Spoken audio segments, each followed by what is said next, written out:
Today I want to talk to you about consistency.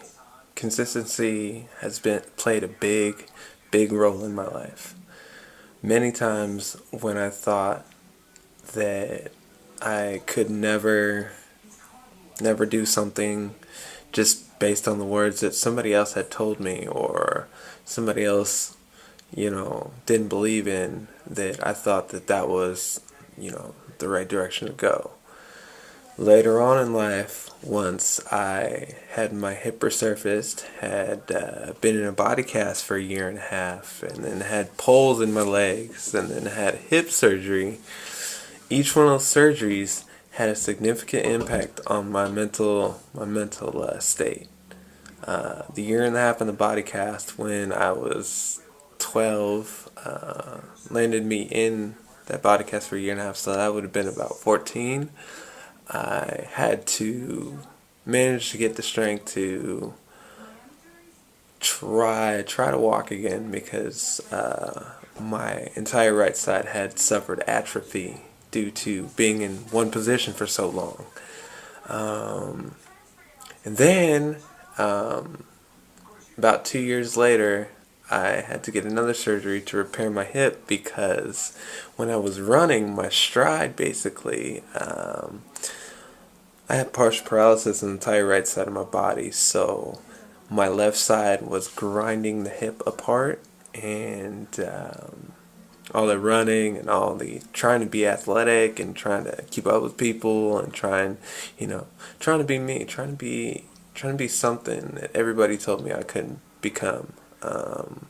Had caused a toll on my hip, so they did surgery, and then finally that landed me in a spica cast, half a body cast, for about 8 weeks, and that atrophied my leg even more. So it's kind of like it didn't really help it, right? And then came my senior year when I finally complained to the point where I came to the doctor in tears and with two other doctors to tell them that they had to do a surgery because my hip didn't feel right.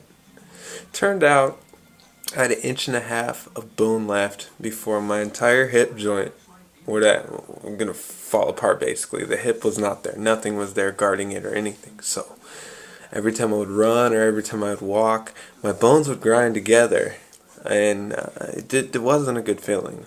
On top of that, it was throwing my back off. I have a curved spine in my back from the car accident, so that was it. Arthritis was hitting, everything was hitting, emotions were driving, it was crazy. The day that I got word that they were going to do a hip resurfacing opposed to a hip replacement was in the middle of surgery. They had to do 2 surgeries. They were going to go through with a hip replacement, but then word got around that I was a runner, and I was 19, and chances were that hip was going to be gone in a year and a half because I was going to keep running. So in the middle of the surgery, they switched the procedure, and 2-hour surgery went to a 6-hour surgery. So yeah, it's been a journey, but even after that, I had to. The hip felt great and everything like that, but I had to readjust again because they told me that, oh, it's gonna be a year and a half before you walk again, and I looked at them like they were crazy. I was like, but Lamont, I'm the running man. I run, and this was prior to me moving to Shoreline. So they looked at me, and I was like, dude, I walk or jog 46 to 70 miles a week, and you want to put a piece of metal in me that a 60-year-old has, that's not athletic, that's not, that takes it easy. No offense, I'm just saying.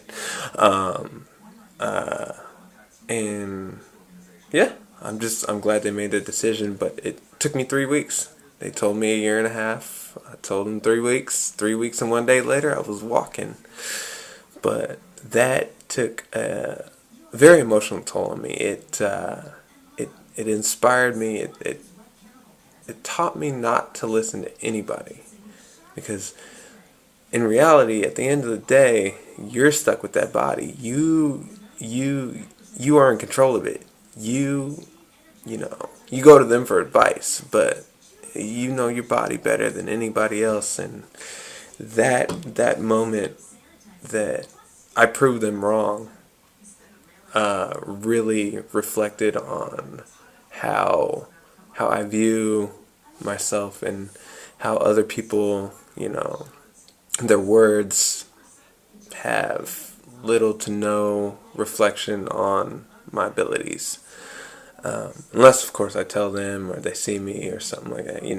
So, what I want you to take away from this is, stay consistent. I mean, your goal may not come right away, but the steps you take to get to that point, they'll show. They'll show in your growth, and will continue to elevate you to the point where you need to be. If you feel yourself, falling off, and I can't do this, just remember, it takes time. It's not gonna happen overnight. Me walking again took 18 years without a walker.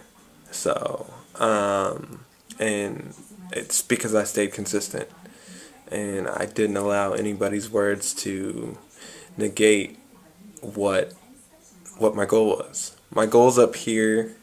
My goal's up here, and my dream's up here. So if you have a medium between your goals and your dreams, and have a connection, like are on the same path, but one is higher than the other. One's where you want to be, and one's where you're gonna be. Then, I mean, anything's possible. Dreams are attainable if you believe, and I can't stress that enough. You have the key. Now go find the lock, turn it, and unlock it. You're where you are right now doesn't reflect on where you're going. This is just a path, just a road to create a start. Everybody's got to start somewhere. I had to start in a wheelchair, but now I sit in them on purpose, and I race them. You know what I'm saying? No. But it's deep reflection, and just know that you can. The impossible is possible. You just need to have the proper mindset to influence yourself and others around you to reach for it, because it's there. It's just waiting for you to grab it. So go forward, and don't look back. You're worth it, man. You're worth it.